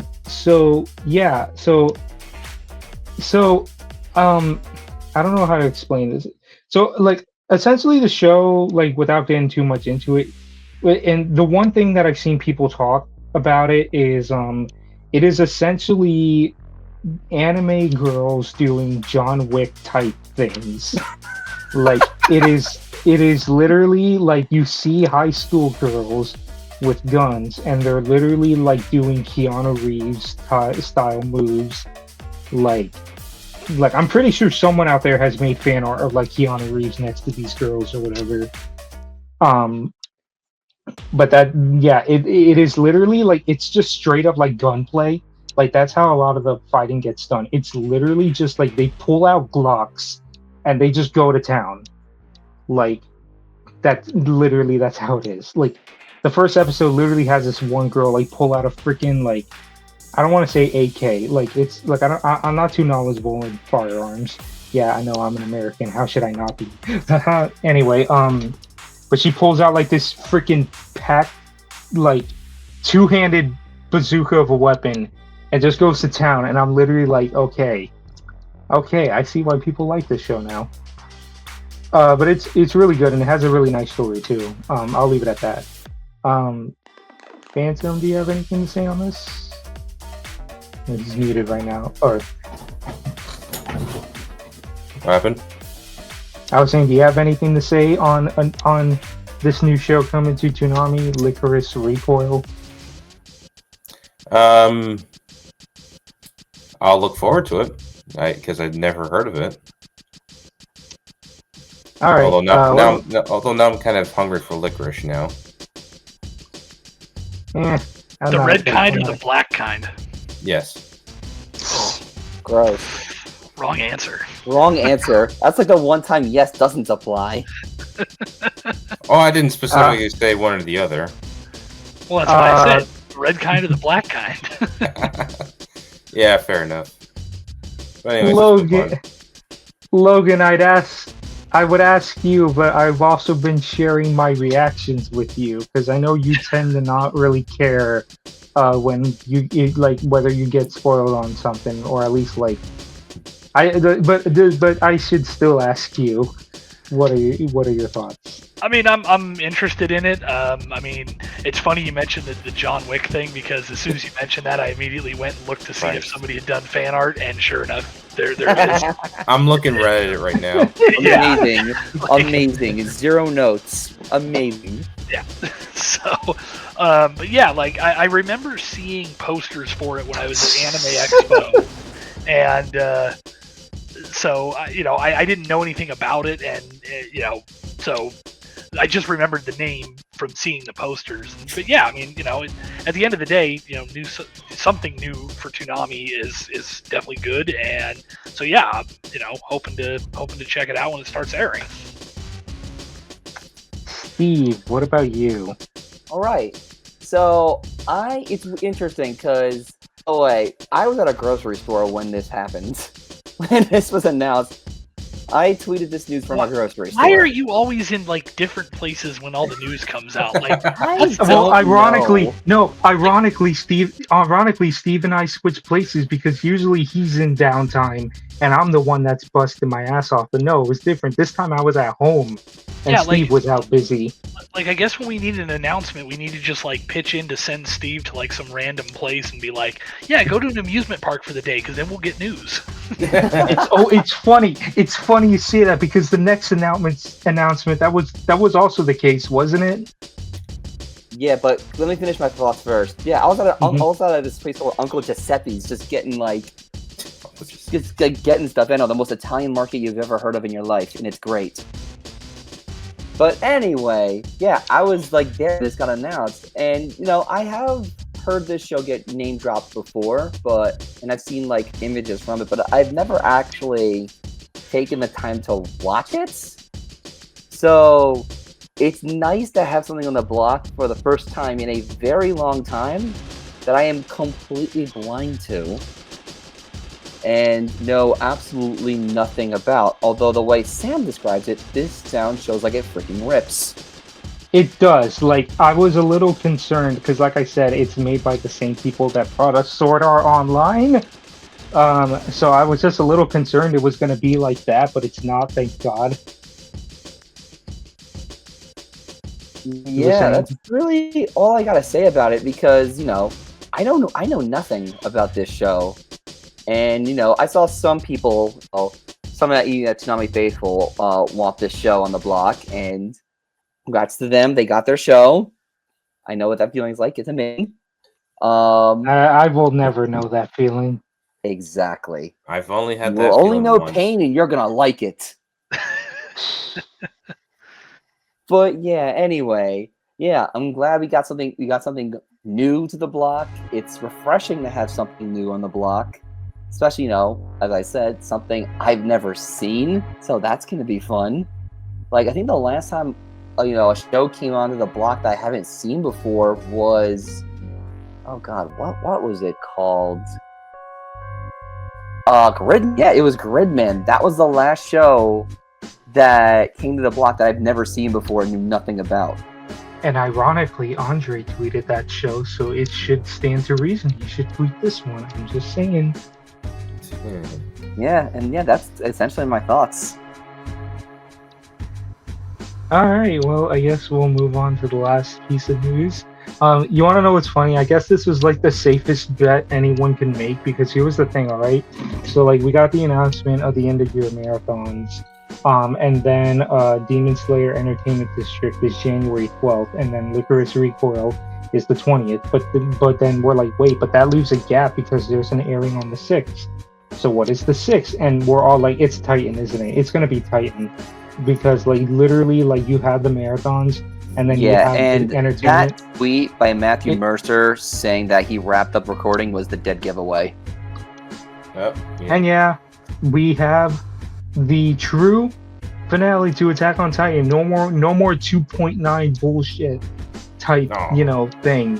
Like, this is actually the end. 2.9 final mix. And Knuckles. A fragmentary passage. Featuring Dante from Devil May Cry. Now with new funky mode.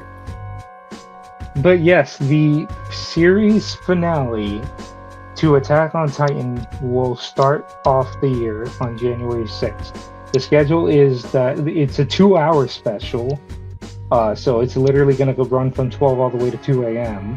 And then Shippuden and IGPX will close out the night.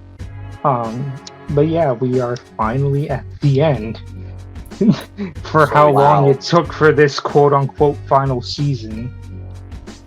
I have seen the ending, maybe because I read it, because you're welcome. Part 3, and then I watched it, which honestly kind of, because when I read the ending, I was like a little confused. The anime kind of cleared up some confusion.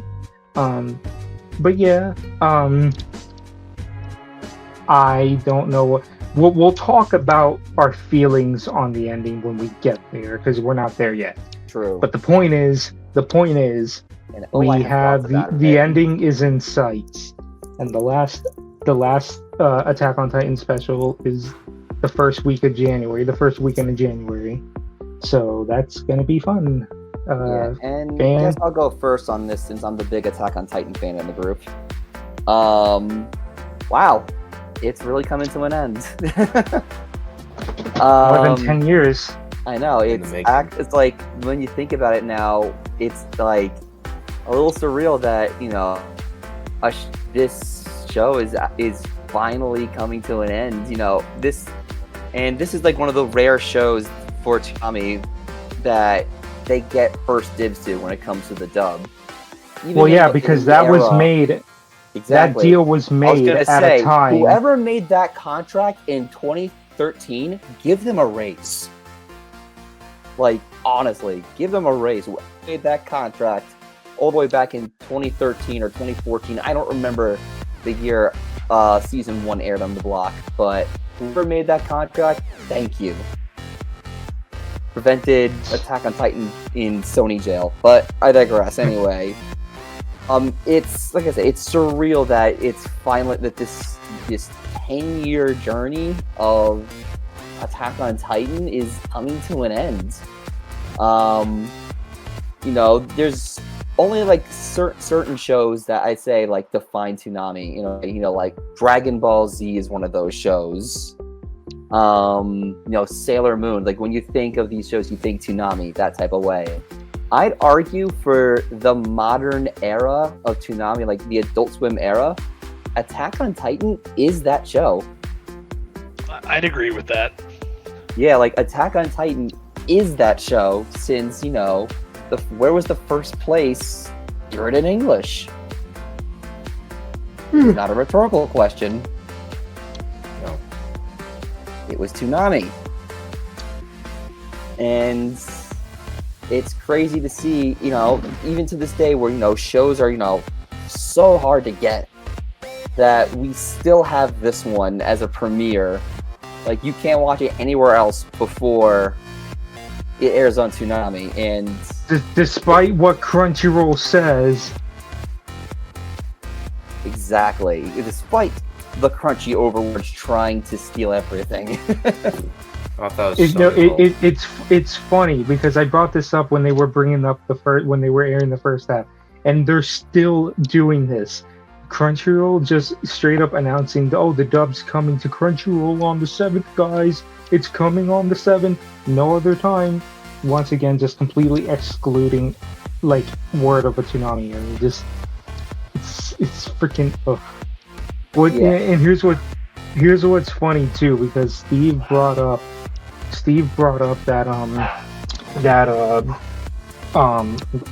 what was the announcement again, that like he saw, the One Piece crossover, that he saw like the email for it and then like went to the Facebook. That was literally me. I was like on Twitter. I was scrolling Twitter and then I just see the Crunchyroll account tweet, the Attack on Titan dub comes January 7th, and I'm like, wait, hold on. That doesn't make sense because Toonami's supposed to be the first people to announce it. Wait. And then I go to Facebook and then there it was. Like, I was like, I have to get this. I have to tell everyone right away. But yeah, I was. Oh god. But yeah, we are gonna be seeing the end soon. Phantom. Or sorry. But yeah, as I was saying, I guess to wrap it up, it's been an honor to cover this show since I've joined the block. I'm excited to see it end. I'm sad to see it end at the same time. And yeah, I can't wait to talk about the ending in a future episode. Phantom, I know you kind of stopped watching it a while ago. I don't know if you have anything to say on this. It'll soon be all over. Yep. That's really. I mean, I don't know. I might go back and rewatch the entire series. I mean, like, to be Honestly? honest, you kind of stopped. I mean, you probably already know what happens, but you kind of stopped like before like a lot of the major stuff happened. Honestly, though, that's not a bad idea because I got my dad into this show, believe it or not. And I mean, I got my brother into it, so like I already rewatched it. And it was interesting watching it this time all the way from the beginning because I've seen the first season God knows how many times, because God knows how many times Toonami reran the first season to death. But it was interesting this time being in season 4, rewatching it and noticing new details that I have never noticed before, and different, foreshadowing that was there the entire time. That if you look back, it was there. It was there, like painted black, right there in front of you. It's one of the rare. It's one of the rare cases of like a creator like knowing the entire story that he's making before he even makes the first chapter. So he already has like his whole plan set in motion. Yeah, so honestly, Phantom, that's not a bad idea, rewatching it from the beginning. Although I will say I technically did stop watching it altogether after poor Potato Girl died. Rip, Sasha. Yeah. Yeah, that one hurt. It did. I was not okay for a whole month after that chapter dropped because the way Attack on Titan chapters dropped was it was a monthly series. The way Steve felt about Sasha is how I felt when I read a certain chapter of Jujutsu Kaisen that recently got adapted in the anime that the internet was crying over. But yeah, here's the thing. JJK is weekly or bi-weekly at times. AOT was monthly, so I had to wait a whole month after that. Well, anyway, Logan, what are your thoughts? So I, sort of like Phantom, I watched the first part of the final season after the time skip, and I mean, I guess it's sort of a time skip. I mean, I don't remember how long. It's a it's time Yeah, skip. it is. It's a Yeah, time yeah. skip. 4 Um, years. It's a time skip. Okay, 4 years. Yeah, that's fair then. But yeah, I watched the first part of it, and then something just I think it was because when they were like, oh no, we're not making this just the final season. This is only the final season part 1. I'm like, all right, you know what? You people can stop jerking me around. I'll wait until you're done, and then I will watch all of it.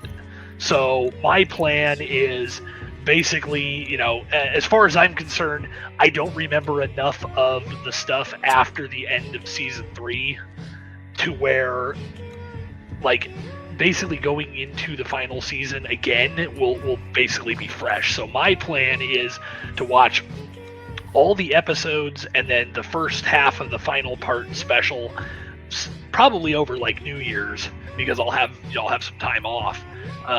That way I can be going into the last part relatively fresh. I mean, it's basically going to be a week, not even that, before it airs. So that's my plan right now, is to just do that and hopefully treat it as much like just kind of marathoning the last arc all in one big go. Yeah, I was brought gonna up good points, Logan, about how they're marketing it as the final season, and it never actually was the final season. I mean, I kept saying that for years. Yeah, and and I mentioned this on a previous episode where I feel like doing that really hurt the show and really hurt it, especially going into these final 2 parts, especially part 2, where I mean, like everyone, the minute, just get it over with, was the the feeling, and the minute they freaking said it was going to be like 2 parts, everyone was already like y'all, this is enough. Enough is enough. Yeah, and it's expanding on that point was, I said, it was going to hurt the series, especially going into the last part of, it's dragging. People just want to, they keep saying it's the final season when it's not, and people just want it over with already. And my fear was it was going to take away from the enjoyment of that final episode. And I will say, I was wrong. I really was. And I'm glad I was wrong.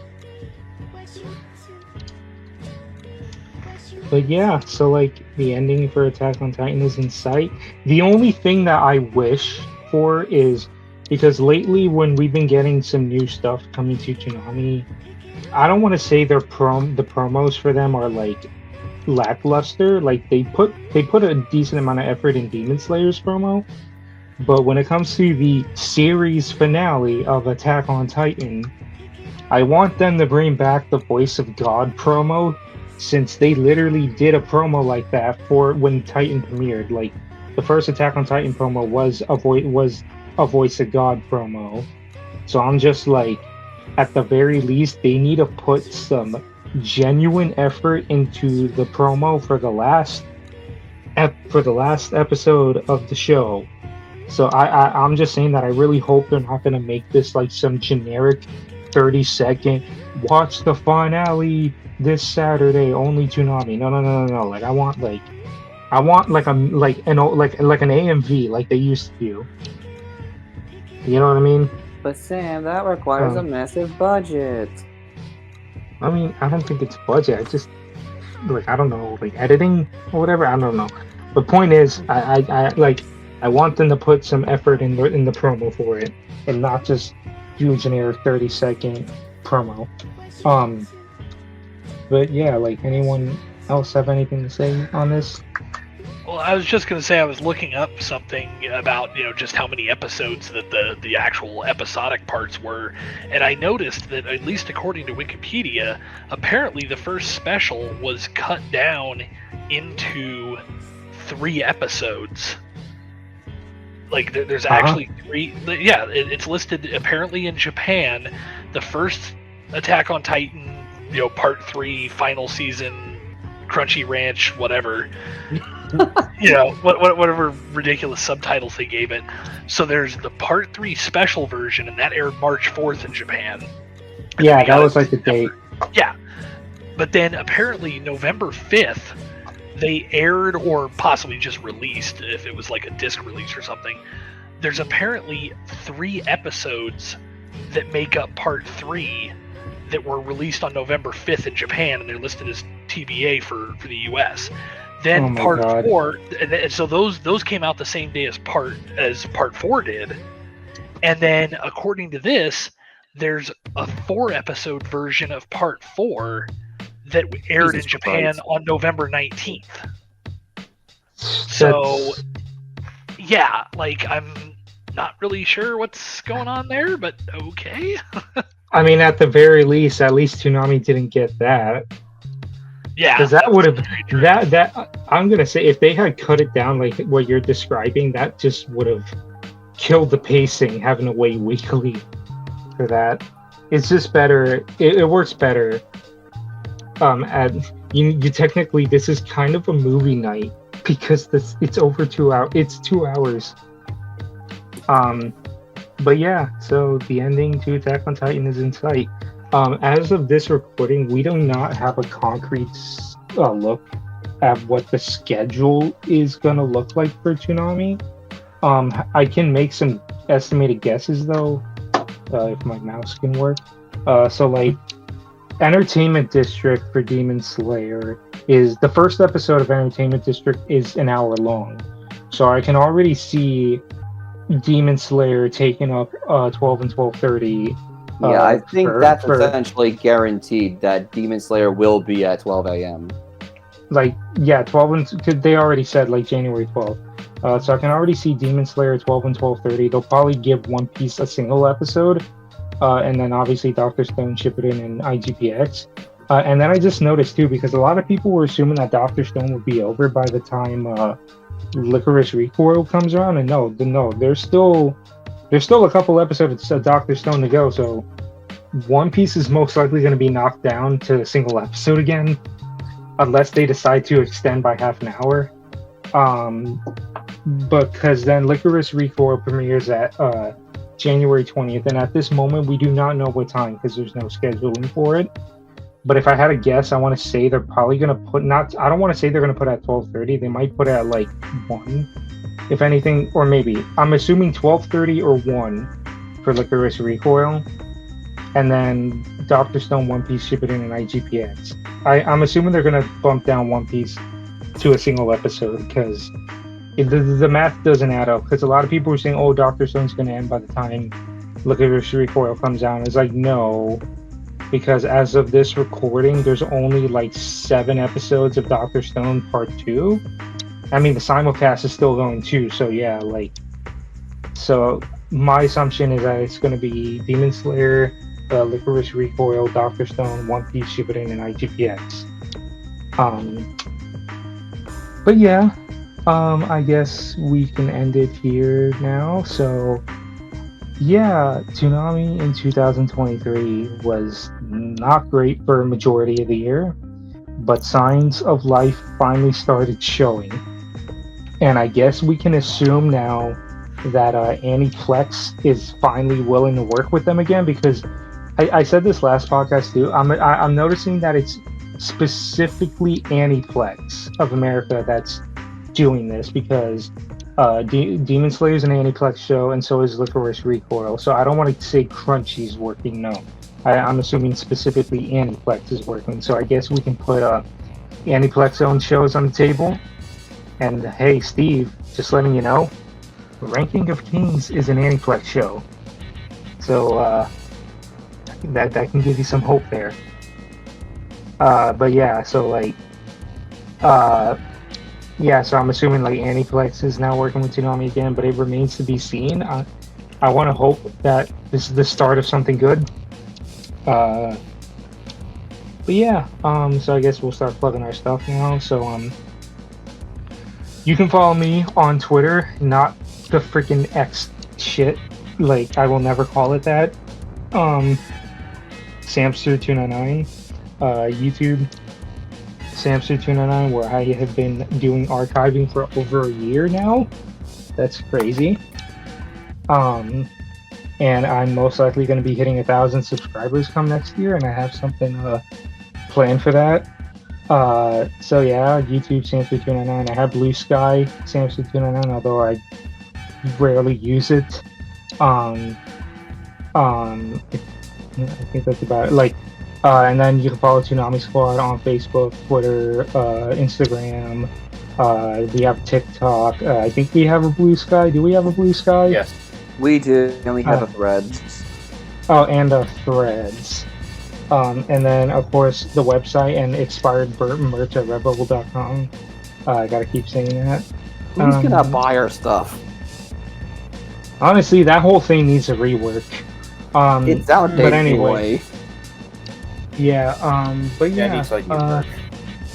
It still has the Yeah. fist logo for crying out loud. Yeah. We'll probably talk about it offline. So yeah, Phantom. Yep. Phantomstar64 on Twitter and Blue Sky. TS Gaming Zone on Twitch and Blue Sky and also Twitter. Finished like I said earlier. We just finished Spider-Man 2, or are gonna be stuck with Mario RPG for a little bit. But as of this recording, Quan Chi should be out in Mortal Kombat 1. We'll do our second DLC showcase there. So definitely check it out. You could also watch the stream on our website, ToonamiSquad.com. I mean, you could do that too. But we'll probably come up with a new schedule by beginning of 2024. So stay tuned. And my personal YouTube channel, Fanstar Productions. I've been doing stuff there. Logan. I'm pretty sure we all know where we can find Logan. I mean, it's not like he's been shamelessly plugging it the entire time. Yeah, you can find me on Twitter at Schmollis1, on Blue Sky at just Schmollis, no one. I managed to finally get somewhere that I didn't have to tack the one on it. Or as I always phrase it, hopefully working on your favorite discotheque release. Hamtaro. We don't have he's Hamtaro. definitely. No, it's initial D.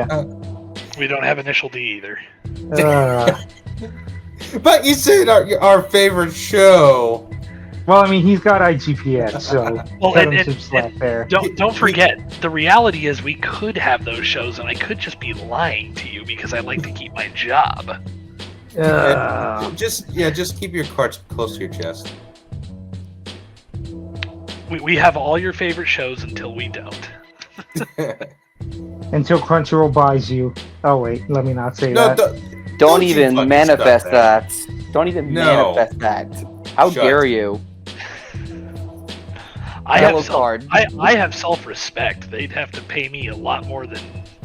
Well, I mean, everybody has a price. Yeah. Crunchyroll hands Logan 2 bunny girl figures, and he's sold. No, that ain't gonna do it. No. Sam, you can't see me because my camera's off, but I'm currently reading a yellow card for you manifesting that. Okay, I'm not gonna lie right now. You just said you can't see me, and then my headset decided to cut in saying low battery, so I did not hear a single word you just said. Oh, we're almost at the 2 hour. Well, that's a second yellow card. That's a red card. You're off. Yes. Anyway, Steve, you want to plug your stuff? All right. So Stretch it out. you can follow me on Twitter at STarso5. That same username for Instagram and Threads.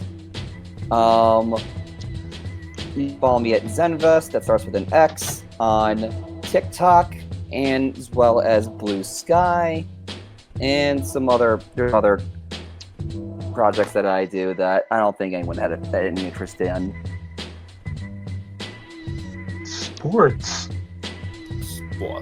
Who cares about sports? This is a Toonami podcast. Woo! Go sports ball team. The Red Bull. Fine, I'll say it. I run this thing called Red Bull's Gotham Kit Tracker. I track jerseys. Fun. It's NY Kit Tracker. There you go. Happy now.